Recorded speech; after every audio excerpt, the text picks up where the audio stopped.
አላሁ አክበር። ነቢዩ ሰለላሁ ዐለይሂ ወሰለም በአንድ ሐዲስ ምን አሉ? ነቢዩ የተገረሙበት የተደነቁበት ሰው ከእንደዛ ውስጥ አለ። ነቢዩ የተገረሙበት ነቢዩ የተደነቁበት ማን ነው እሱ? አጀበን ሊአምሪል ሙእሚን የሙእሚን ነገር እጅጉን ይገርማል አሉ ነቢዩ ሰለላሁ ዐለይሂ ወሰለም።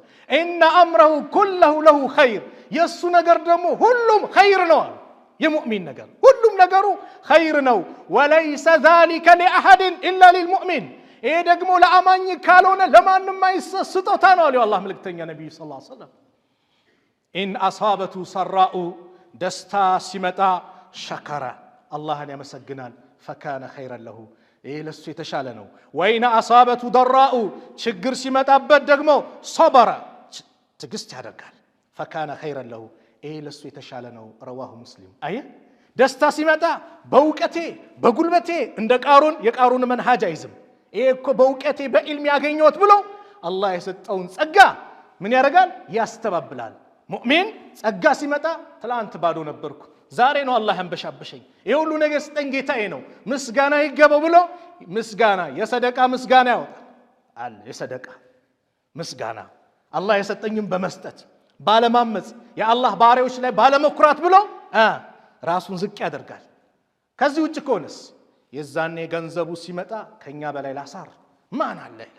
ሰደቃም ካወጣ ደግሞ አላህ ይዘንላቸው ያወጣላቸውን ሰዎች ይመጻደቅባቸዋል። እነዚህ እኮ እኛ ነን ዛሬ ያሳደግናቸው ትላንት ባዶ ነበሩ እያለ ሰውን ያሸማቅቅበታል።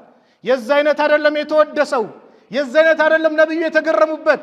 ደስታ ሲያገኙ አላህን የሚያመሰግን ሲቸገር የሚታገስ የዛ አይነት ሰው ነብዩ ሰለላሁ ዐለይሂ ወሰለም እጅጉን ተገረሙበት። ሶብር ማለት ቅድም እንዳልኳችሁ ትልቅ ስጦታ ነው። አቢ ሰዒድ ሰዕድ ብን ማሊክ ብን ሲናን አልኹድሪ ረዲየላሁ ዐንሁማ أن الناس من الأنصار ني صحابة ሲናገሩ ከአንሳር ሰዎች መጡ ነብዩ ሰለላሁ ዐለይሂ ወሰለም ዘንድ سألوا رسول الله صلى الله عليه وسلم فأعطاهم يا الله መልእክተኛውን ነገር ጠየቋቸው ነብዩ ሰጧቸው። ነብዩ ጋር እምቢልም ነብዩ ጋር መስጠት ነው። ሱብሃንአላህ ሰጥቶን የምንሰጥ አላህ ያድርገን። አሚን በሏ። የምንለግስ አላህ ያድርገን። መስጠት ራሱ መሰጠትን ይጠይቃል። ወላሂ መስጠት መሰጠት ይጠይቃል እኮ ሱብሃንአላህ።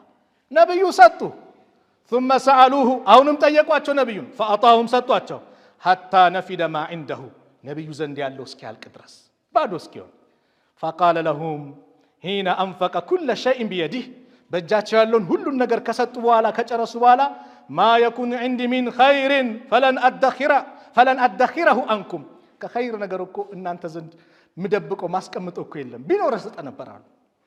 ከዛ ግን ለሁሉም